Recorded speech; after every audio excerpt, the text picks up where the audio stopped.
आप लोग को कभी मैं एक बेसिक स्टेटमेंट का फॉर्मूला बताया था जब हम लोग सेंटेंस कर रहे थे, ठीक है, जिसमें हम किए थे क्या, subject plus verb plus object, तीन चीजें थी इसमें, एक था सब्जेक्ट, दूसरा था वर्ब और तीसरा ऑब्जेक्ट। हमेशा मैक्सिमम केसेस में या 90% केसेस में हम देखते हैं कि जो सब्जेक्ट होता है वो या तो क्या होता है, नाउन या प्रोनाउन। हाँ कि नहीं, मतलब लगभग 90% केसेस में यही होता है। उसके बाद जो दूसरा पार्ट आता है वर्ब, इसको हिंदी में कहते हैं क्रिया, ठीक है। ये सब्जेक्ट क्या काम कर रहा है या क्या एक्शन कर रहा है वो कौन बताता है, वर्ब। और आखिरी हिस्सा हमारा जो बचता है वो क्या जाता है, ऑब्जेक्ट, ठीक है। हमने एक बेसिक फॉर्मूला पढ़ा था, subject plus verb plus object.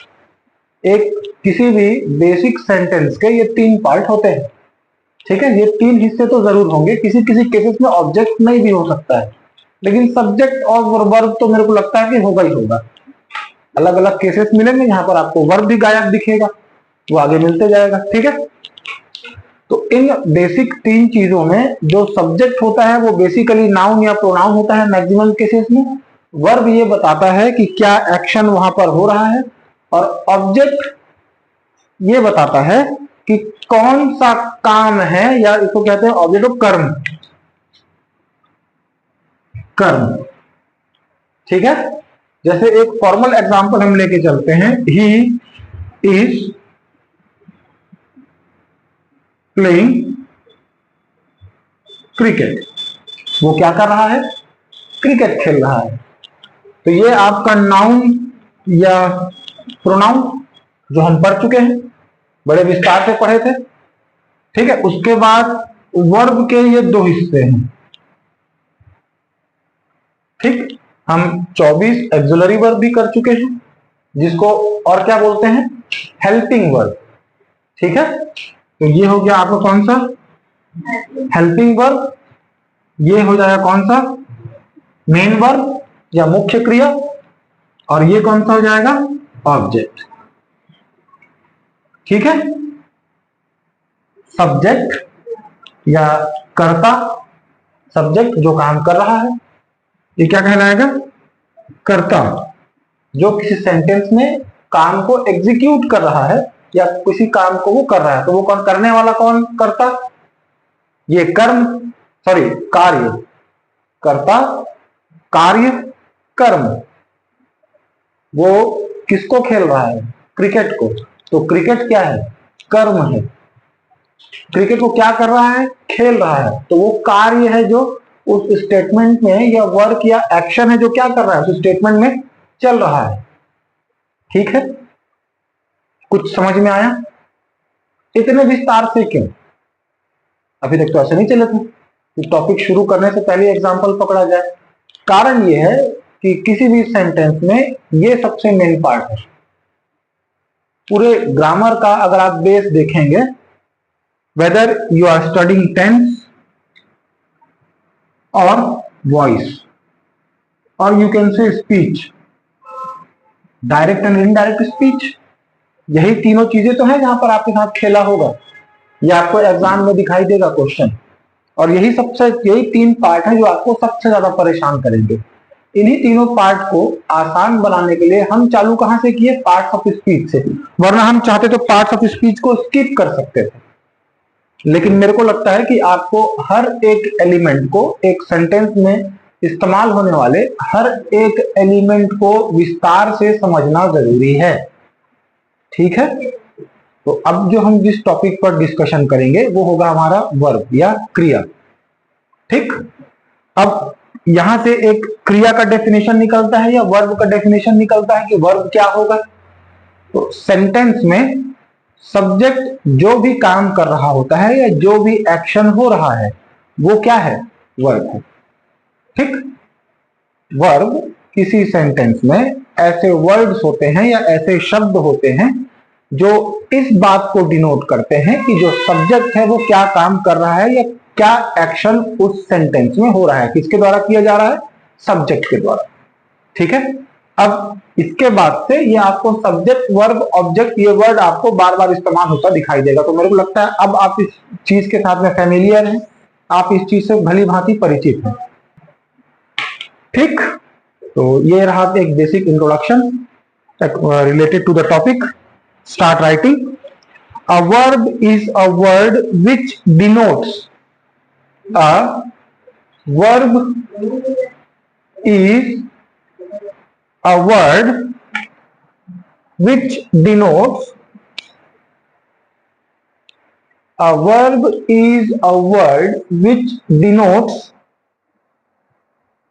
an action, state और पोसेशन।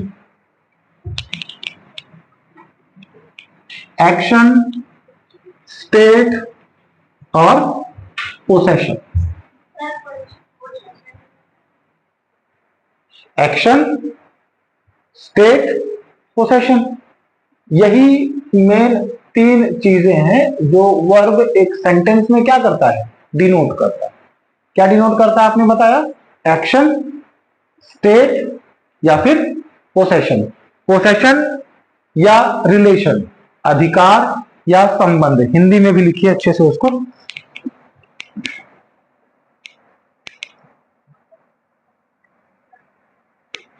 वर्ब या क्रिया, वर्ब या क्रिया, चलिए क्या लिखे भाई, वर्ब ऐसे शब्द होते हैं, ऐसा लिखे क्या, क्या लिखे, वर्ब या क्रिया ऐसे शब्द होते हैं जो किसी वाक्य या सेंटेंस में,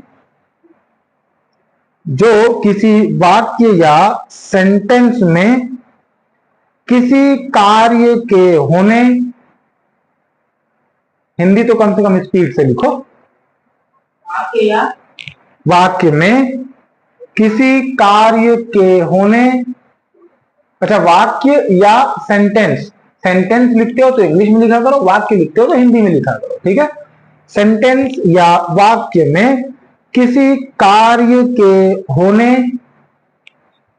अधिकार या संबंध, अधिकार या संबंध या अवस्था, या अवस्था का बोध करें, सॉरी बोध करते हैं, ठीक है, आसान है, ठीक है ना, समझ में आ गया। वर्ब क्या होता है, वर्ब या क्रिया किसी स्टेटमेंट में या सेंटेंस में या वाक्य में ऐसे शब्द या वर्ड होते हैं जो नाउन या प्रोनाउन कर रहा है उसको रिप्रेजेंट करते हैं या डिनोट करते हैं, ठीक है भाई।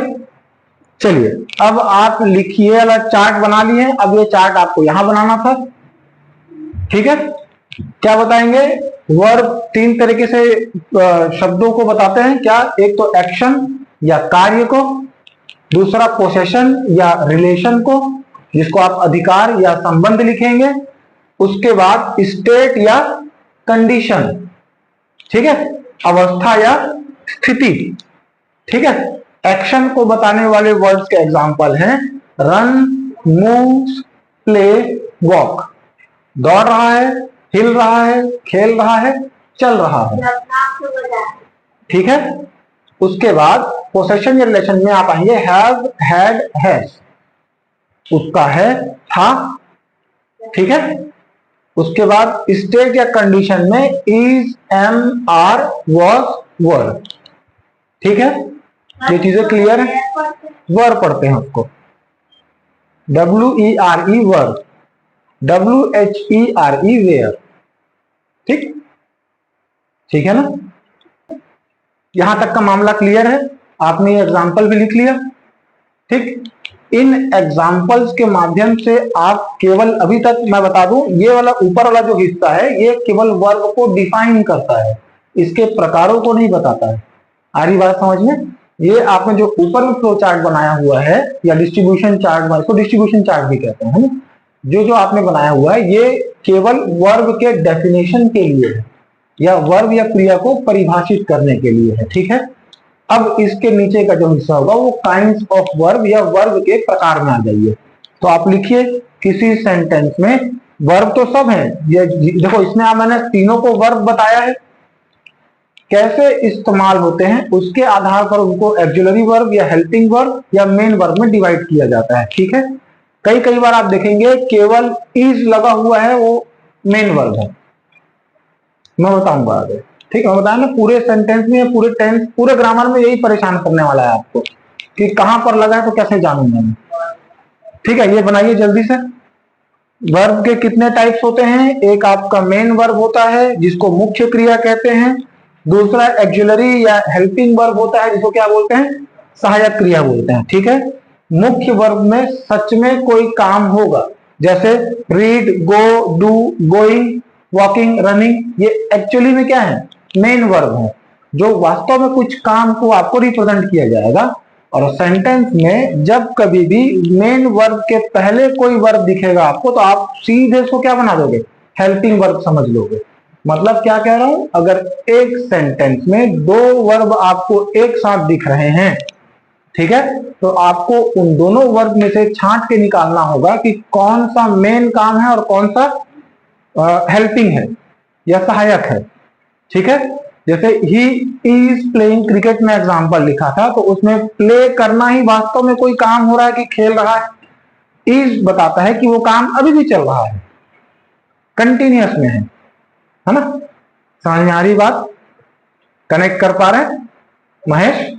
ठीक है, चलिए मेन वर्ब को आप और क्या क्या लिख सकते हैं? प्रिंसिपल, ऑर्डिनरी या फुल वर्ब, ये सब मुख्य क्रिया कहलाएंगे। और हेल्पिंग वर्ब दो ही हिस्सा है, एक तो आपका हेल्पिंग वर्ब और दूसरा एक्जुलरी वर्ब।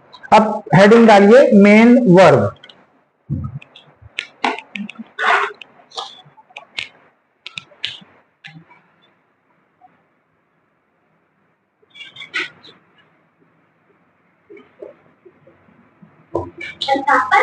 यस,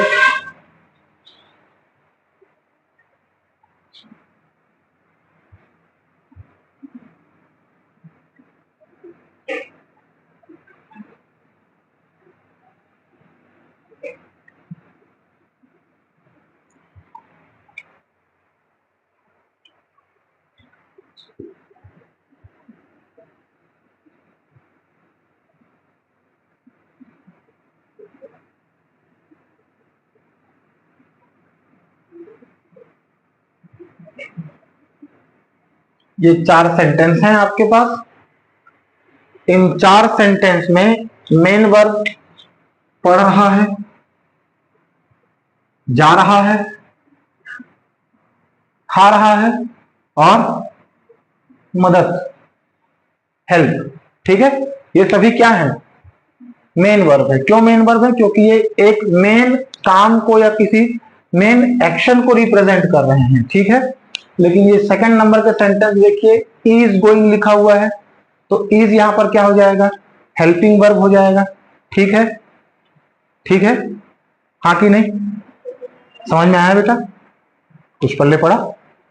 हाँ कि नहीं? ठीक, तो मेरे को लगता नहीं कि आपको मेन वर्ब का डेफिनेशन वगैरह लिखवाने की जरूरत है, आप सीधे अपने हिसाब से उसको लिख लीजिएगा अपनी समझ के लिए। मेन वर्ब मतलब मुख्य क्रिया, जब किसी सेंटेंस में जो नाउन या प्रोनाउन है या सब्जेक्ट है जो मेन काम एग्जीक्यूट कर रहा है, वही मेन वर्ब है। ठीक है, चलिए सेकंड नंबर का heading auxiliary verb, AUXILLIARY, auxiliary verb, या इसको हेल्पिंग वर्ब भी कहते हैं।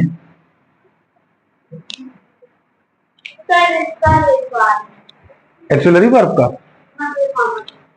चलो लिखो। एक्जुलरी वर्ब में the verbs which are used together with main verb to help them in the formation of tense, voice, mood, etc. are called auxiliary or helping verb। Hindi में वह वर्ब जो main verb को tense, voice, mood इत्यादि बनाने में सहायता करे, auxiliary verb कहलाते हैं। मतलब क्या हो रहा है कि हेल्पिंग वर्ब वो होंगे जिनकी वजह से जो मेन वर्ब होगा वो अलग अलग समय पर या अलग अलग सिचुएशंस, जिसको हमने तीन तरीके से बताया, क्या, टेंस, वॉइस और मूड, है ना। इन तीन चीजों को अलग अलग बनाने के लिए हम किसको यूज करते हैं, एक्सिलरी वर्ब या हेल्पिंग वर्ब को यूज करते हैं। ठीक है, जैसे एक नॉर्मल स्टेटमेंट है, he plays cricket. He plays cricket मतलब वह क्रिकेट खेलता है।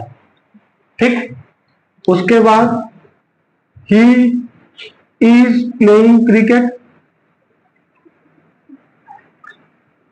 वो क्रिकेट खेल रहा है ना। उसके बाद ही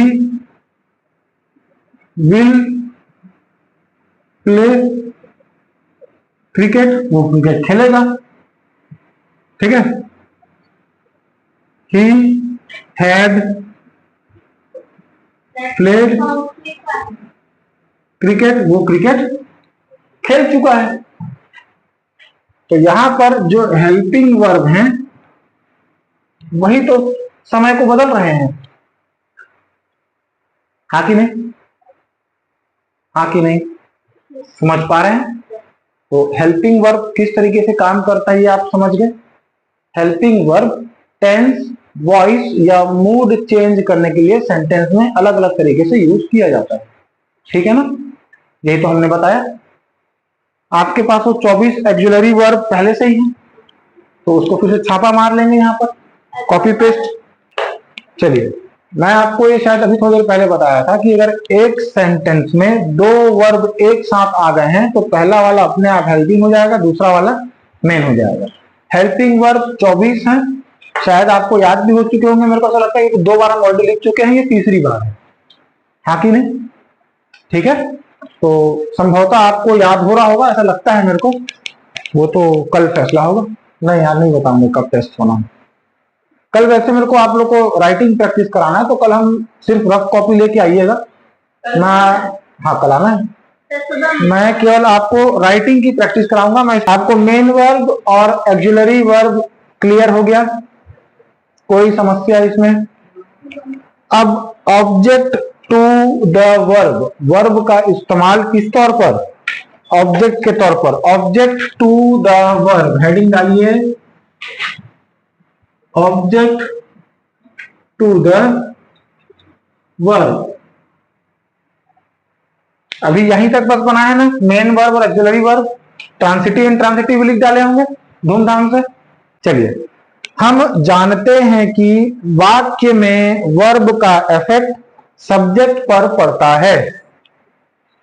हम जानते हैं कि वाक्य में वर्ब का इफेक्ट सब्जेक्ट पर पड़ता है।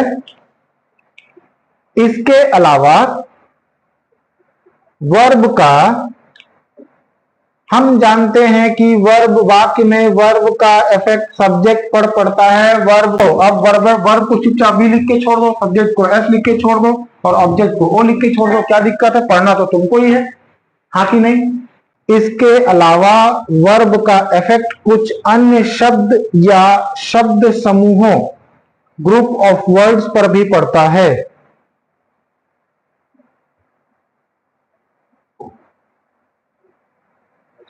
कर्ता या सब्जेक्ट के अलावा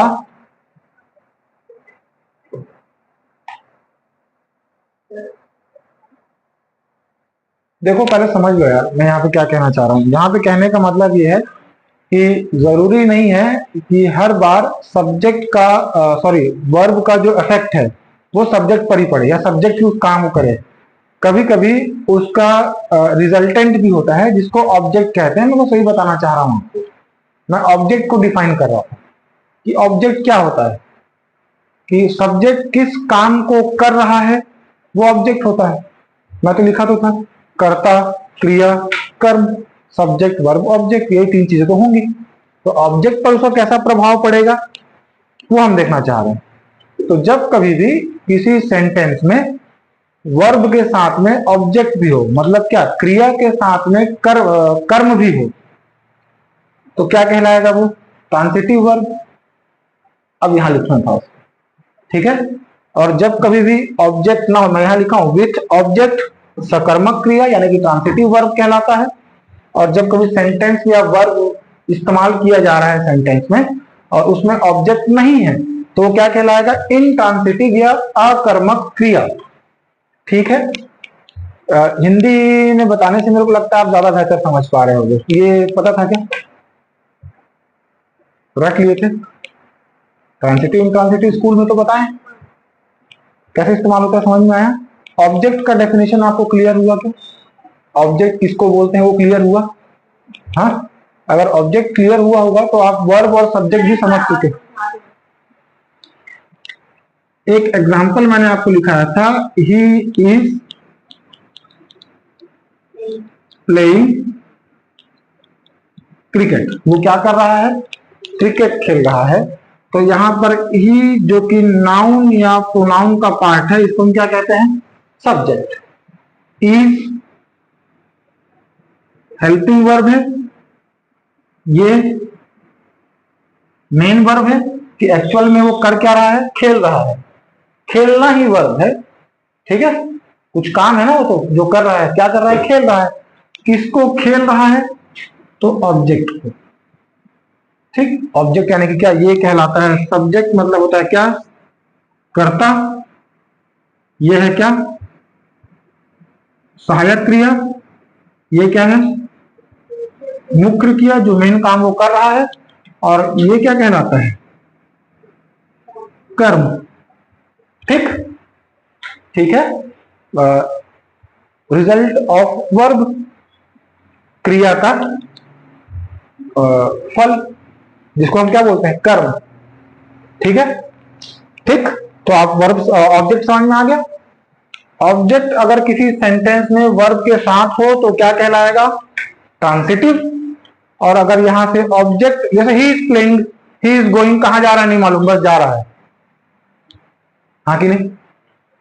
वो चला गया क्या, ऐसे पूछते हैं? कहां गया कहां नहीं गया हमको नहीं मालूम, बस चला गया। तो वो क्या है? सॉरी, इनट्रांसिटिव। काम तो किया लेकिन उसका रिजल्ट क्या हुआ ये हमको नहीं मालूम। पढ़ाई तो किया, पास हुआ कि फेल हुआ ये हमको नहीं मालूम। ठीक है, तो वो क्या है? इनट्रांसिटिव, जहां पर ऑब्जेक्ट नहीं है, वो केवल पढ़ रहा है। किसको पढ़ रहा है, क्या पढ़ रहा है, फेल हुआ पास हुआ हमको कुछ नहीं मालूम, हमको रिजल्ट नहीं पता होता। ठीक है, तो ऐसे वर्ब जो सेंटेंस में, ऐसे वर्ब जो बिना ऑब्जेक्ट के होंगे अकर्मक क्रिया कहलाएंगे, और जो ऑब्जेक्ट के साथ होंगे ट्रांसिटिव या सकर्मक क्रिया कहलाएंगे। ये समझ में आया क्या? आ गया? कोई समस्या यहां पर? चलिए, तो वर्ब ट्रांसिटिव, इनट्रांसिटिव ये हम कर चुके हैं। जब कभी भी ऑब्जेक्ट के साथ में वर्ब आए तो वो कहलाता है ट्रांसिटिव। और जब कभी भी सेंटेंस में ऑब्जेक्ट गायब हो, केवल वर्ब दिख रहा हो, तो वो क्या कहलाएगा? इनट्रांसिटिव। जैसे मोहन प्लेज, मोहन खेलता है, क्या खेलता है हमको नहीं मालूम, तो वो क्या हो गया? ट्रांसिटिव या इनट्रांसिटिव? इनट्रांसिटिव, क्योंकि ऑब्जेक्ट गायब है। मोहन खेल रहा है, क्रिकेट खेल रहा है, फुटबॉल खेल रहा है, कुछ नहीं मालूम, बस खेल रहा है। ऑब्जेक्ट गायब है, इसका मतलब वो intransitive. He is reading a book, Ram goes to market, Ram is riding bicycle. तो इन सभी में ऑब्जेक्ट है, बाइसिकल, मार्केट, बुक, ये सब क्या है? ऑब्जेक्ट है। मतलब कि क्रिया का प्रभाव जिस पर पड़ रहा है उसी को कहते हैं ऑब्जेक्ट। याद रखना, क्रिया का प्रभाव जिस पर पड़ेगा उसे कहते हैं ऑब्जेक्ट। मतलब Ram is playing cricket, Ram खेल तो रहा है लेकिन क्या खेल रहा है? क्रिकेट। मतलब पूरा का पूरा वर्ब आपका बेस्ड है किस पर? क्रिकेट पर। तो हम ये कहेंगे कि जो भी वो काम कर रहा है उसका कहीं ना कहीं इफेक्ट जिस वर्ड पर या ग्रुप ऑफ वर्ड, देखो ऑब्जेक्ट जरूरी नहीं केवल एक ही हो, कभी कभी पूरा का एक लाइन ऑब्जेक्ट निकल जाता है। मैं टेंस में आपको ऐसी बता बता के टेंशन दूंगा। ठीक है, कभी कभी एक वर्ड का टेंस वो ऑब्जेक्ट नहीं होता है, कभी कभी ग्रुप ऑफ वर्ड्स का भी ऑब्जेक्ट बनता है। ठीक है,